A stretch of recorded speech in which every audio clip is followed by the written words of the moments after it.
Hey, what's up everybody? Welcome to Car Question. Another week, another car.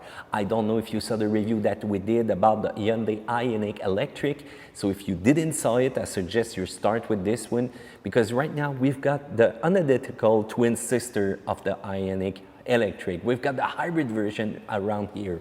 It's nearly looking the same, but it's not the same mechanic inside the car. Remember that there are going to be triplets at the end of the year because you will have a plug-in hybrid version that will see the day also. But right now, we're going to check the hybrid version. You have to know that Hyundai wanted to create the IONIQ and make everything but a boring vehicle to drive. Will it be the same case as the electric version? Because we enjoy driving this one. That's what we're gonna see.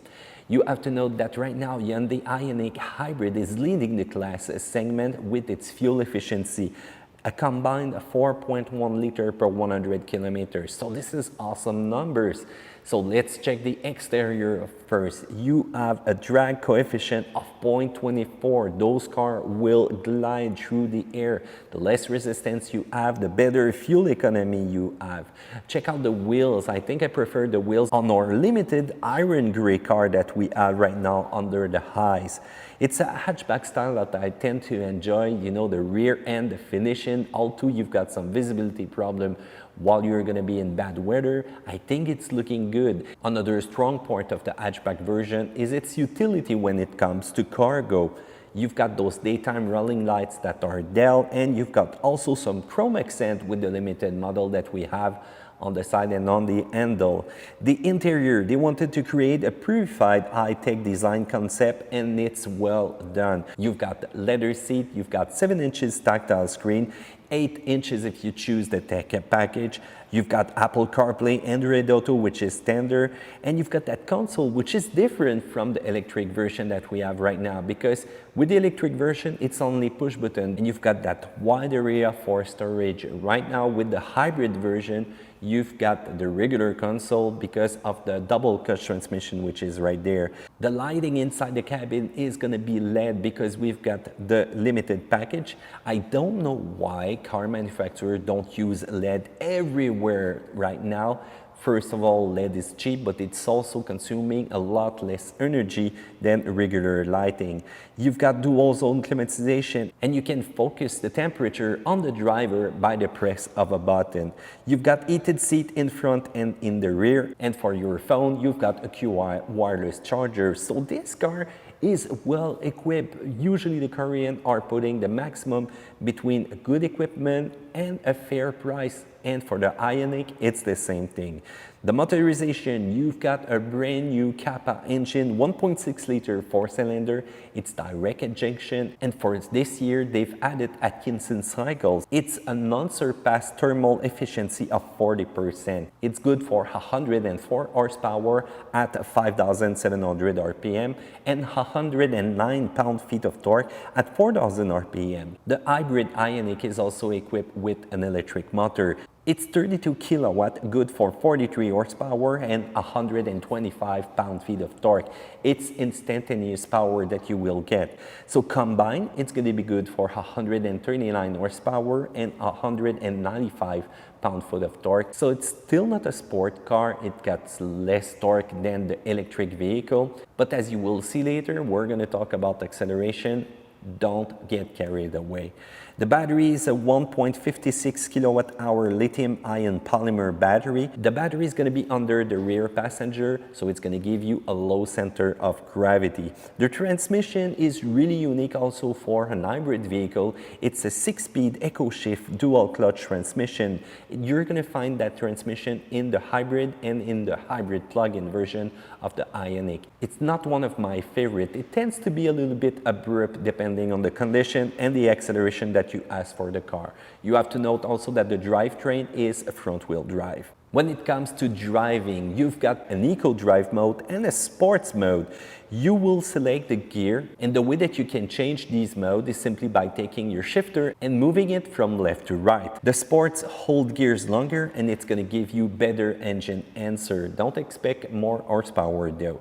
The electrical engine will work until you pass 120 kilometers per hour. You have to know that the battery is located really low in the chassis, which is going to also lower the car center center of gravity. It's going to be essential for a rewarding and engaging drive. This superstructure unibody is using the advanced high-strength steel that Hyundai is making. They have their factory to produce their steel, so this is a great advantage. And that's giving Hyundai a unique advantage to design better structure, get perfect material, but also offer a competitive price. Aerodynamics and weight reduction were major influence on the design of the IONIQ. To make it lighter, engineers used also aluminum instead of steel in the hood and tailgate, and led to a weight reduction of 12.4 kilograms. This weight reduction strategy also extended to less obvious area like the cargo cover, which is 25% lighter when you compare it to other cars in the Hyundai lineup. Let's talk about acceleration. Well, don't get excited. It's kind of normal. It doesn't inspire much when you compare it to other hybrids in the segment. The car is really smooth, but sometimes when you're going to make some passing maneuver or asking more power from that engine, you will see the harsh change of gear that the double clutch will give you. It can get uncomfortable sometimes. When it comes to braking, usually with hybrid car, you feel that regenerative brake force that is going to be applied to the car. When you release the accelerator, you can feel the car a little bit going down, and it's going to use that power to bring it back into the battery. With the IONIQ Hybrid, I don't feel nothing. I can't see it on the display. I wish it would have been a little bit more aggressive to get that great power and put it back into my battery, but I don't feel it. Still, I'm not going to miss any braking force under hard saturation. I can exploit them, and they're going to hold over time. The direction is light and precise, but it won't give you any feedback. It's the same thing as the electric vehicle, because all IONIQ feature a steering system which is calibrated for quick and accurate response and should give a good feedback, but I still don't feel it. It's going to give you more grip, more lateral grip than the electric vehicle, and a major difference is the tire. On the electric vehicle, you've got low resistance rolling tire, and on this one, you've got good Michelin MXM4, which is going to be 17 inches, 225, 45, 17. So when you get into those corners, this one is more fun than the electric. Another major difference is also the suspension. In the front, you've got McPherson strut, but in the rear, when you compare the electric vehicle, which is equipped with a good old torsion bar because of the big battery and the size and the weight of it, this one has a multi-link. So you've got less rebound, and it feels less heavy also when you're in the turns. General comfort is not too bad, except that you have that short seating cushion. You can also hear some road noise, and it's more obvious in the hybrid version when you hear the engine starting.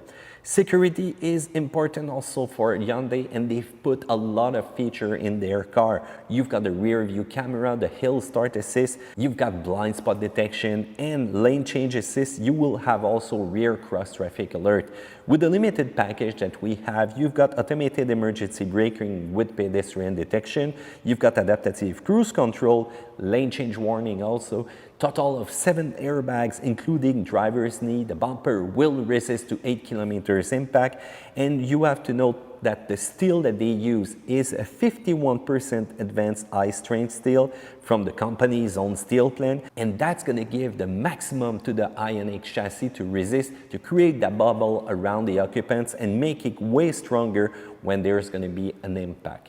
Let's talk about fuel consumption, because that's what you want when you buy a hybrid car. So it's 4.3 liter into town, 4.4 on the highway, so there's minor difference, and you've got a maximum of 45 liter that you will be able to put into the gas tank. What we did in reality, it was much more in 3.7, 3.8. We were trying to apply the maximum eco-driving tricks that we know. But as soon as we accelerated, as soon as we did the filming of the car, we went over 5.1 to be more precise. But that's still a great and awesome fuel consumption for this car, for the price that you pay. And since we're getting close to what Hyundai is telling us on paper, I think this is a fair fuel consumption for a hybrid car. Let's talk about the competition. You've got the Toyota Prius Prime, who won the World Green Car Award. So I think it's one of the best out there. I don't know if you saw the review that we did with the Toyota Prius Prime feel free to go check that out right there in the corner. Press on the I. Check also the playlist that we did, where you will be able to see everything that you need to know about this car. This is one Toyota who's full of technology. It's interesting styling, a little bit looking like Battlestar Galactica, but it's efficient, and that's what I want when I buy a hybrid car or an electric car. The Lexus CT is a price deluxe, as we call it. It's more refined, but it's also more sound insulated inside. But you will have to pay more money for nearly the same car. You've got the Chevrolet Volt, which is another leader right now in that segment. Awesome performance. The space inside is good, but it's not as comfortable as in the IONIQ that we have right here. You've got the Audi A3 Sportback e-tron, which won't offer a lot of electric range, but it's going to give you an awesome ride and an awesome handling. Luxury that comes with the high price though. You've got also the Ford C-Max, which is giving you good acceleration, but the storage is really limited by the battery size in the rear. So before we talk about the plus and the minus points of our IONIQ Hybrid, let's check the top 3 favorite of car question when it comes to hybrid car.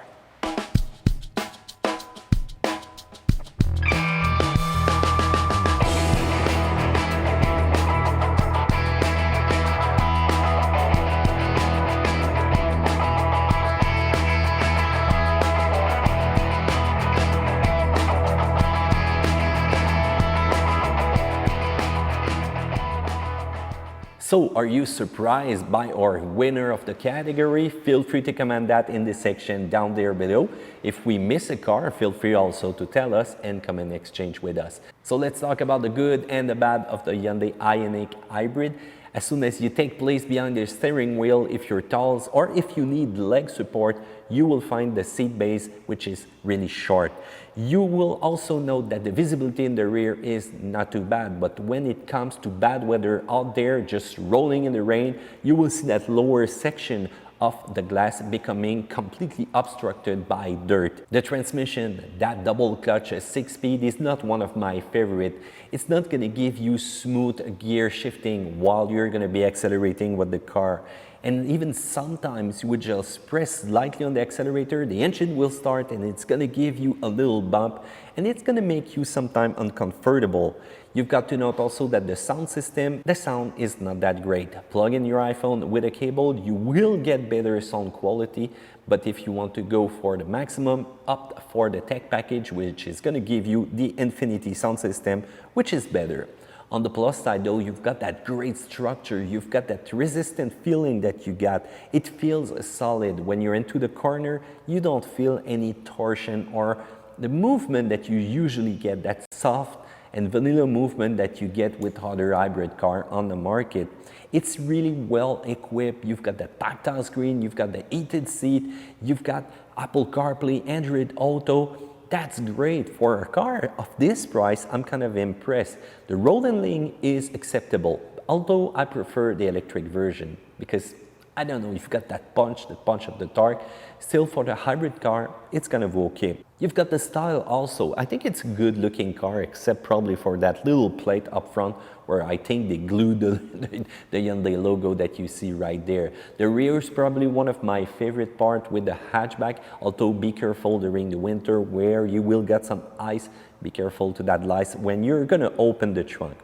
You've got a more than reasonable price. It's going to be starting at $24,299. It's a start price, and remember that you can apply some government incentive, and you've got an awesome fuel consumption with that car. So how about maths grade? I'm going to give it a B.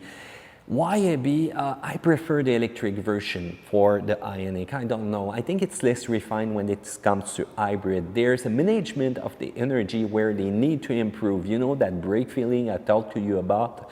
I prefer to do some one-pedal driving sometime and get the maximum out of the regenerative braking and put it into the battery. That double clutch transmission also doesn't impress me much. I would have go for a CVT. I know a lot of you guys don't like CVT out there, but it's still the most fuel efficient transmission that you can have. I think the main attraction of this car will be its good balance between the price, the equipment that you get, and the fuel efficiency, which is a segment class leader right now. So what do you think, guys? Which one would you choose, the hybrid, the electric, or the plug-in? Feel free to comment that in the section below. Also, I want to know which one of the competitor is your favorite? Which manufacturer do you think has the best technology out there when it comes to hybrid car, to electric car? Once again, the answer down there. Don't forget our Facebook page, also Car Question, which is available where you can come and talk with us. Do a thumbs up because you like that video. Subscribe to Car Question because we're gonna do a lot more video for you. And get ready, this is gonna be a big summer. Take care, guys.